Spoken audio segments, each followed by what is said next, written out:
Hello guys! Good day and welcome back sa aking channel. So, long time na hindi na ako nakagawa ng video kasi medyo busy ang lola nyo lalong March.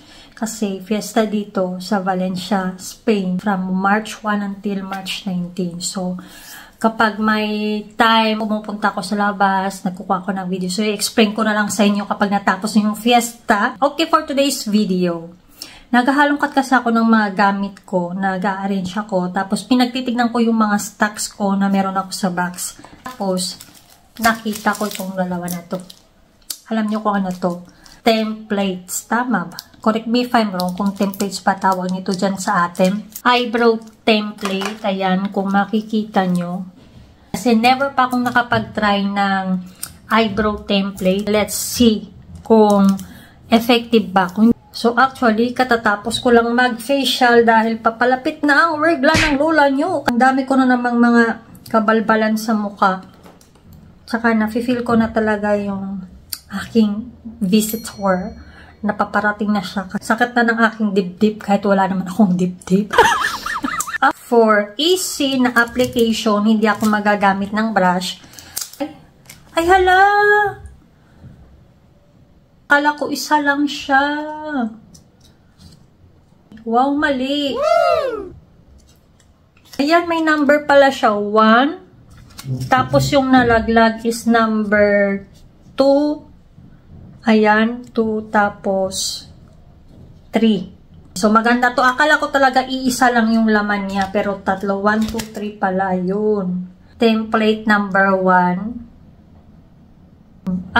For eyebrows is tong brow powder from Essence. Ay tayo magagamit ng brush, okay? So, for easy apply tayo, ang gagamitin ko is ito, cotton buds. At mas maganda pa nito, mga sis, kasi plastic siya.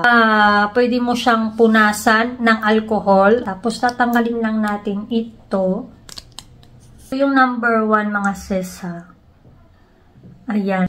Tapos, kuha tayo ng cotton buds. Ayan.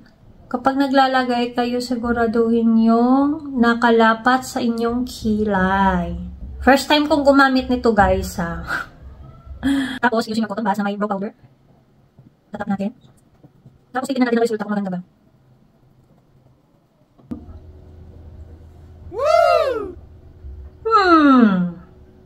Not bad. Para pantay, para makita talaga natin. Uy, maganda siya. Alam lang kayo.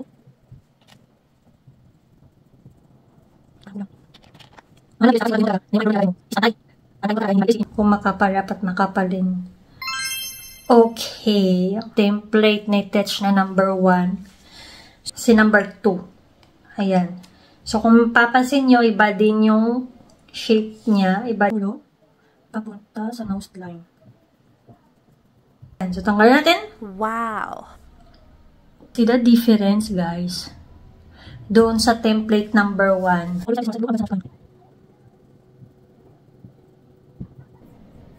Ayan. Tatanggalin ko na to. O, ayan siya. Kung makikita nyo, hindi siya yung maarte, hindi siya yung ano, simple lang. Okay, so now, gagamitin natin si template number 3. Tanggalin na natin yung template. Straight lang talaga siya, guys. Wala siyang kaartihan. Napakasimple lang niya. Kasi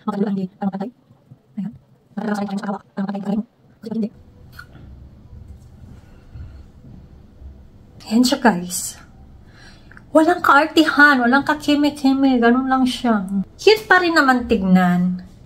Yan, yung alam mo, yung for everyday use, pwede nyo siyang gamitin at reusable siya kasi plastic siya. Yan. Pwede nyo siyang linisan lang ng bulak with alcohol. Ang kailangan lang is mahanap nyo lang talaga yung perfect shape para sa inyong kilay. So, hanggang dito na lang po. I hope you like this video. Huwag nyo pong kalimutan i-like and share. Bye!